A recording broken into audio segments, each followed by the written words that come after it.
नमस्कार। पिछले एपिसोड में मैं बताया था कि हस्तिनापुर की हार हो जाती है राजा विराट के युद्ध में, लेकिन दुर्योधन कहता है कि अर्जुन जो धनुष की टंकार है अर्जुन की है और ये अर्जुन है, पांडवों का जो अज्ञातवास था वो भंग हो गया।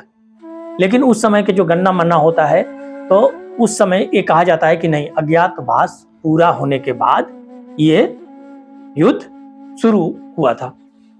तो इसको लेकर के अनबन होने लगती है। दुर्योधन कहता है कि नहीं, अज्ञातवास भंग हो गया, पांडव फिर 12 बरस का वनवास और 1 वर्ष का अज्ञातवास हो जाए।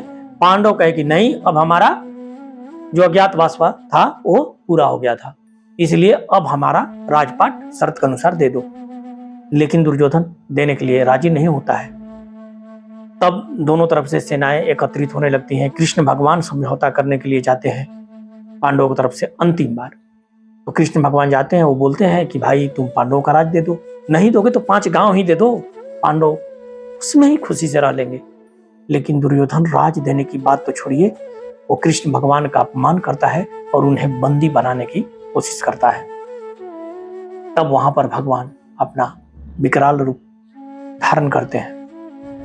जब भगवान विकराल रूप धारण करते हैं तो कोई देख नहीं पाता है, लेकिन हस्तिनापुर के राज्यसभा में सन्नाटा छा जाता है और कृष्ण भगवान दुर्योधन को चेता कर जाते हैं कि याचना नहीं, अब रण होगा, जी जया की मरण होगा।